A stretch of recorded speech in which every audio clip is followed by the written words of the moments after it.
I mean, my bet is that middle schoolers have like 100% no control over your life circumstances. Let's test this theory, okay? So here's what our instructions are, okay? So if the answer is yes, I can control this, I want you to stand and stand proud. So let's practice, okay? Everybody stand up. If the answer is yes, I can control this, stand up. That would require getting out of your seats, okay? 5th through 8th grade. And if the answer is no, I can't control this, you're going to get on your knees like I surrender. And yeah, we all got practice here. So everybody, make sure you got room. You know, if you need to do the whole sideways. If you want to take a knee, that's cool too. You know. So everybody, practice. Come on. We'll move on once everybody tries. Okay. Now, if the answer is yes and no, like you can control some aspects of it, but not all of them, then you're going to sit your butt back on your chair. So you can practice that one. I bet you're all thankful to practice that one, okay? There you go, okay. So, you guys ready? You understand the rules? Yes, I can control it. No, I can't control it, and kind of. Okay, so first question, okay? Do you have control over where you live? Do you have control over where you live? Okay. Okay, how about this one? How about what time you will wake up in the morning before school? Okay. It's kind of similar to last hour. Some of you older kids, you have control of this because your parents have entrusted with you because you are indeed growing up. Some of you younger ones, you still have mom and dad coming on and throwing ice at you to get you up in the mornings. So, congratulations. No, I'm just kidding. Actually, that's something I'm going to do when Zeke's older and he doesn't get up. I'm going to freeze marbles and then put them in his bed so they sink in and go towards him so he can't lay in the bed without getting... Anyway, it'll be funny. Watch him dance. Okay, how about over what groceries your parents are going to get? Do you have control over what kinds of groceries your parents get at the store? You can request, but you might not get them, okay? So kind of. But ultimately, you don't have the final say. Okay? All right. How about this? How about what your friends think or say about you? Do you have control over what your friends think or say about you? Okay?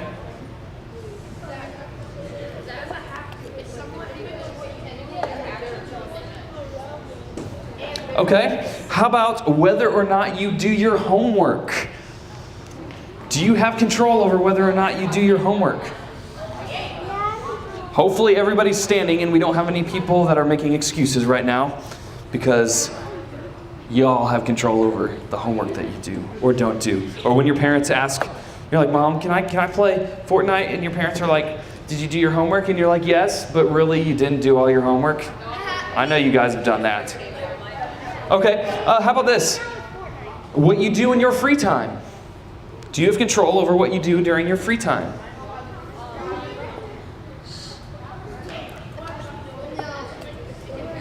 Some of you are like, yes, I can choose what I do during my free time. That's why it's free time. And then you realize, wait, there's rules on that. No, I don't have control. And so you sit, it's funny, I watched like 5 people do the clock's turning in their head, like, oh wait, no, I don't.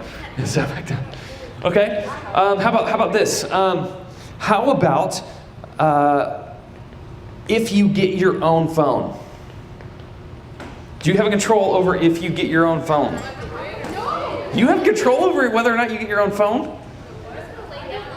You go to the phone store and buy your own phone if your parents say no? Okay, that's what I thought. I was like, really? Okay. Man, middle schoolers are loaded today. How about this? How about, do you have control over who you get to talk to while you're on the phone? A phone. Or if you don't have a phone, and then I guess you don't have control. Okay. How about what grades you'll get? Do you have control over what grades you'll get? If we actually do the homework, we get the grade. Okay. For me, I would have said kind of, because I can do my homework, but sometimes my best effort still earns me only a B. So, yes and no, kind of. But more yes than no. How about this? This will be our last one. How about, do you have control over whether or not you get an allowance for doing your chores? This will be interesting.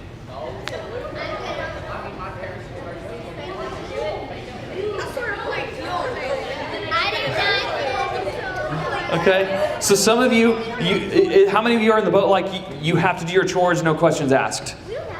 How many of you like you can do your chores and get your allowance, or you cannot do your chores and don't get an allowance? How many of you are in that boat? Kind of? How many of you are like, I get an allowance whether I do my chores or not? Suckers! Anybody? Okay, good. You guys have good parents. Just kidding. Okay. All right, you guys can grab a seat now. So thank you for participating in my little theory here to figure out whether or not middle schoolers and 5th and 6th graders actually have control over their lives. Here's the thing. In middle school, most big decisions in your life aren't in your control.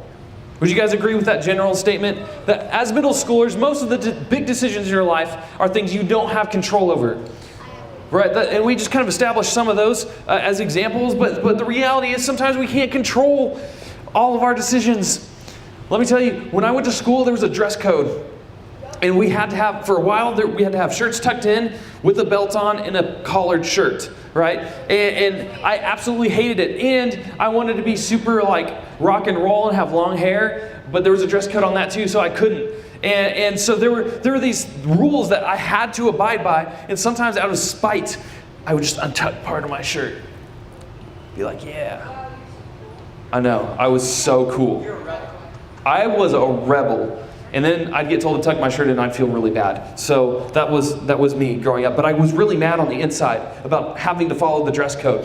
And then like, there's just things in life, the older you get, it seems like you get more freedoms in some ways, but you get less freedoms in other ways because now you have to worry about the bills and now all that kind of stuff. And so adulting, like enjoy childhood while it lasts, because once you become an adult like me, you have utilities and other bills that you're gonna have to pay. But you know, there's things that you get to do that now I no longer get to enjoy. So as middle schoolers, there's things about life that you just can't control, certain life circumstances that are beyond your control. But for no matter what age you are, no matter what you're going through, no matter what your stage of life is, there is one thing that every single person has control over. And that is we all have control over what we decide to do with our bodies. We all have control over that. And some of you in this room, you're like, well, yeah, that makes sense. That's like a no-brainer. It's like, duh, of course I have control over what I do with my body, right? It's my body. I have control over it. You know, if I make mistakes, then it's on me, you know. I can choose whether or not I'm going to go over there or spend time online where I know I shouldn't. I can control my eyes. I can control my thoughts. But for some of you, that's not the case. Maybe you were abused. And maybe that choice felt like it was taken from you. And so for you, you don't feel like you have control over your body. Maybe it's something that happened in the past, or maybe it's something that's even continuing to happen. But either way, you feel like you've lost control of your own body. Somebody else is controlling your body. And let me just tell you, I'm so sorry. That is never how life was supposed to work. That was never how Christianity was supposed to work. That is not the way that God has designed this. And so maybe you experience this whole topic through a different lens, in a negative way, because of something that was done to you.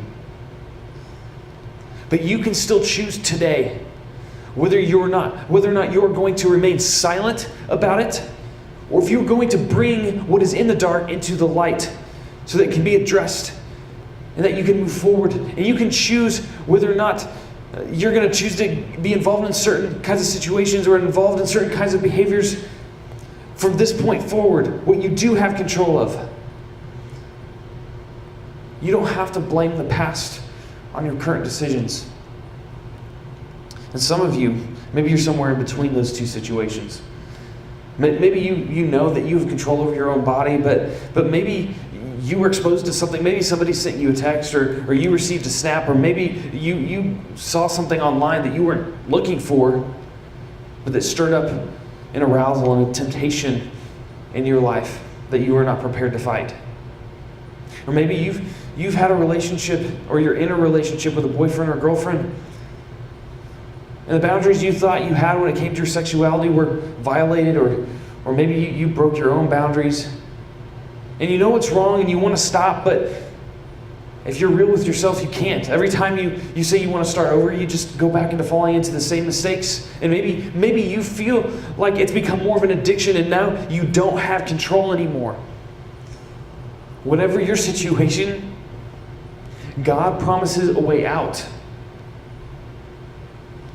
We all have control over what we decide to do with our bodies. And the cool thing is that, we've been going through some of Paul's writings the last several weeks. We've been in Corinthians where Paul has instructed us, to run from sexual sin, run towards sexual integrity. We talked about this last week. And just as he said those words to the church in Corinth, this week we're going to look at the words he said to the church at Thessalonica. And he's writing to them, but he has a different tone in this verse. This comes from 1 Thessalonians chapter 4, verse 3. So God wants you to be holy and to stay away from sexual sins. It's not an imperative statement. It's not a command. It's not any of that. But it is revealing of what God's heart is in this matter.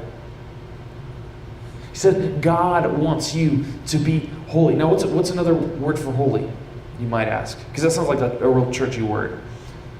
Think of that like set apart. God wants us to be set apart and different. Because you know what? Most of the world has really screwed up relationships. But God doesn't want that for you. He wants you to be holy. He wants you to be set apart. Sometimes to have relationships that are set apart from everybody else's, you have to literally be set apart in the way that you behave, in the way that you act, the way that you think about sexuality. And then Paul goes on in verse 4. He says he wants each of you to learn to control your own body in a way that is holy and honorable. Girls, you want a dude that is going to respect you. You want to marry a guy someday that is faithful only to you, that only has eyes for you, that is honorable, that knows how to lead the family, that knows how to lead you well and show respect. Be kind, be patient, and be gentle with you. You want a man that is worthy of honor, don't you? And dudes, you want a woman someday when you get married, maybe not now, maybe not in the next few years, but someday you want to marry a woman who loves you and who is faithful to you and is worthy of honor for you. Don't you? We each want this in each other. But not only that, God wants it for you because He knows it's going to be better for your relationships. Sometimes in order to be set apart, we have to stop thinking about things the way the rest of the world thinks about them. And we have to think of them as holy, as something precious, as something worthy of honor. And that's difficult. But God wants it for us. That's huge. Because God made you, you are in control of your own body. So how can we start to take control of our own bodies? I think we have to ask ourselves a few questions first before we can really answer that. Figure out what to do moving forward. We have to gauge whether or not we are in control or if we are out of control.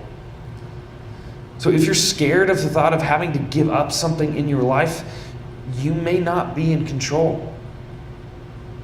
If you're scared about bringing what's in the darkness to the light, you may not be in control. If you want to say no, but it feels like someone else is saying yes for you, you may be out of control. If you want to say no, but it feels like something in your brain just has to say yes, you might not have the control that you think you do. So how do we overcome this? First of all, we've got to talk about it. We can't just make this topic taboo in Christian culture, in our lives, with our families. It's not taboo to the rest of the world. Everybody talks about it. You know it. I know it. So talking about it in a way that's holy and honorable should not be taboo. Being real about our struggles should not be taboo. The evil one wants us to hide in our shame, to hide in the dark, because the darkness fears the light. But you don't have to be that way. You got to talk about it. If you got something in your past or something that someone else has done to you or is doing to you, you got to bring it into the light in order to receive the healing that only the light can give. You know when you guys are like ready to like get up in the morning and your alarm goes off and you hit snooze and then your parents come in and they're like, hey, why aren't you up? And they flip the light on and you're like, no, oh. And you kind of like shriek back and cover your eyes because the light like hurts your eyes that early in the morning because you've been in darkness for like the last 8 hours. Sometimes coming into the light about things, admitting wrong, maybe that either was done to you or that you've done, it's going to sting a little. You're going to have to face the consequences of it, but it's better to face it from you coming into the light rather than somebody else dragging you into the light. The consequences are much more severe at that point. But it will sting for a little bit, but you will ultimately be able to see so much better once you are in the light than now while you wait in darkness. So talk about it. It can't be taboo. Secondly, you have to have a no plan in place. Boundaries. What are you going to allow and what aren't you going to allow? You have to know before you're in a situation of potential temptation, before you get there. You have to have a no plan. You have to have an answer. You have to have boundaries in place. Maybe that means you don't take your phone into your bedroom with you at night. If your parents don't have that rule, maybe you need to make that rule for yourself because you know that once it gets late, you can't think clearly and you give into temptation. So maybe you just need to set some boundaries for yourself. Maybe you need to have a plan in place so that when you are on a date with that significant someone and things start to feel comfortable with each other and you start to give into temptation or be tempted, maybe you need to have a plan in place how you're going to react or maybe to not even put yourself in that compromising situation to begin with. What boundaries are you going to have? Have a no plan in place. Decide what behaviors, words, and situations you are going to allow or not allow. And lastly, stop hiding. This kind of goes along with the first one about talk about it. You got to stop hiding. You got to come into the light. Things won't get better until you come into the light. You got to talk about things. You can't just think that maybe next time you'll be better. Maybe next time your willpower will be stronger. Maybe next time they'll not tempt you as much. Let's stop hiding. And let's come into the light. Because God made you, you are in control of your body. Throughout this whole series, our theme verse has been from Psalm 139, verse 14, that you are fearfully and wonderfully made by God. So, if we are made to reflect the power and wonder of God, then maybe that's why the way we use our bodies matters to Him. Maybe that's why God wants us to view this with honor. He wants us to be holy. He wants us to be set apart. And it's not just so that He can grab onto your freedoms and keep you from doing what you really want to do and, stomp on all your fun. He wants this for you because He wants you to have healthy relationships. So as you guys get ready to go to your small groups, I want you to think about this one question. On a scale of 1 to 10, how in control of your body do you feel? I love you guys. Let me pray for you. You guys will head to your small groups.